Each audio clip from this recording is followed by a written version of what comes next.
Eu achei que não ia conseguir dormir. Eu tinha certeza de que aquela noite seria infinita, que a imagem ficaria presa atrás dos meus olhos, que o som voltaria toda vez que eu piscasse, que meu coração não desaceleraria nunca mais. Mas o que aconteceu foi diferente. Eu dormi, e foi isso que me assustou.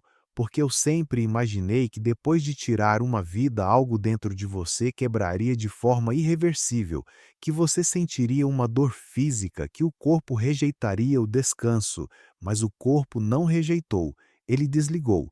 Eu cheguei em casa como em qualquer outra noite, abri o portão, entrei sem fazer barulho, passei pela sala escura.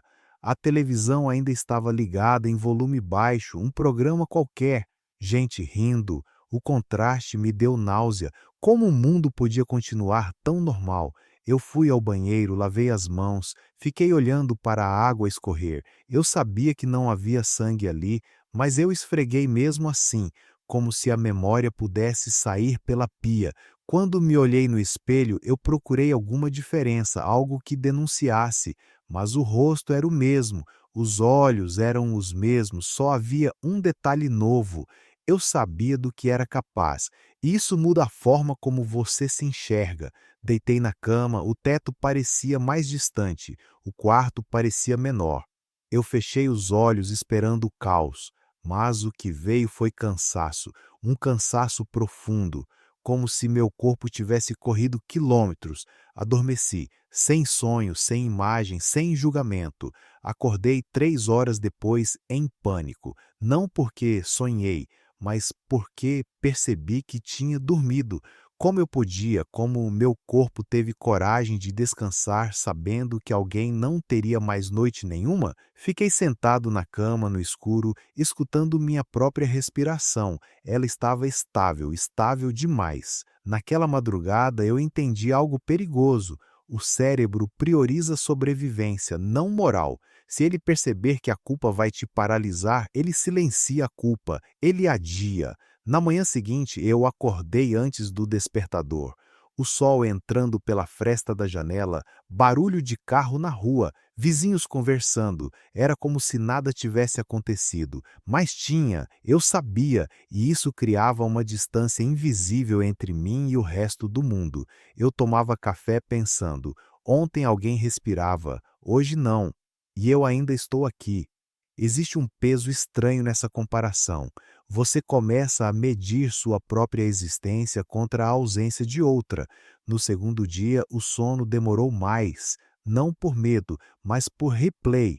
Minha mente reproduzia a cena com precisão cirúrgica, o ambiente, a distância, a expressão, mas sempre pausava no mesmo ponto. O segundo antes, o momento exato em que eu ainda podia não fazer. A mente adora esse segundo, porque ali mora a ilusão da reversão. Se eu tivesse esperado, se eu tivesse falado, se eu tivesse saído, mas eu não fiz nada disso. E o replay não muda a decisão, só reforça. Na terceira noite vieram os sons. Não sons reais, sons imaginados. Qualquer estalo parecia passo, qualquer moto parecia aviso, qualquer latido parecia mensagem. Eu não tinha medo de ser preso, eu tinha medo de ser lembrado, porque enquanto ninguém falasse, eu podia fingir que estava isolado dentro da minha própria cabeça. Mas se alguém mencionasse, se alguém olhasse diferente, aquela bolha estouraria.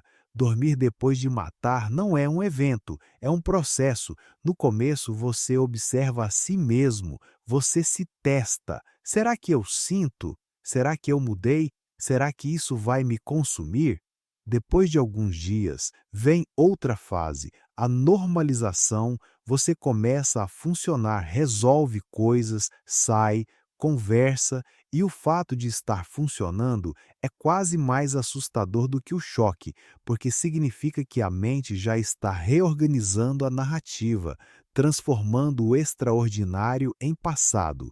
Eu comecei a perceber que a culpa não vinha em forma de choro, ela vinha em silêncio, em momentos específicos, no banho, no trânsito, antes de dormir, principalmente antes de dormir, porque o travesseiro é honesto, ali não tem distração, não tem barulho externo, não tem plateia, só você. E o que você fez?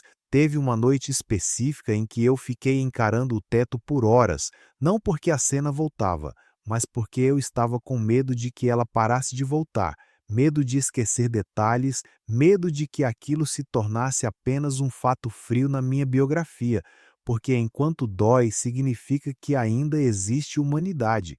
Se deixar de doer, eu não sei. Existe algo que ninguém comenta. Você começa a avaliar conflitos de forma diferente. Discussões parecem pequenas, ameaças parecem vazias, porque você já atravessou o limite final. E quando você atravessa, o resto perde intensidade. Isso é perigoso, porque dormir começa a ficar mais fácil. E facilidade nesse contexto não é virtude, é adaptação.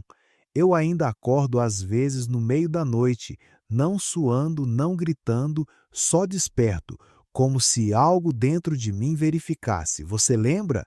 E eu lembro, não do som, não do impacto, mas da escolha, sempre a escolha. Dormir depois de matar não apaga o que aconteceu, mas também não te impede de continuar.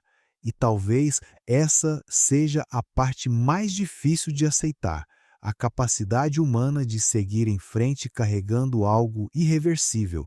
O sono volta, o corpo descansa, o mundo gira e você aprende a fechar os olhos sabendo que existe uma linha que você já cruzou e que, independente de quantas noites passem, ela sempre estará ali, silenciosa, entre você e o travesseiro.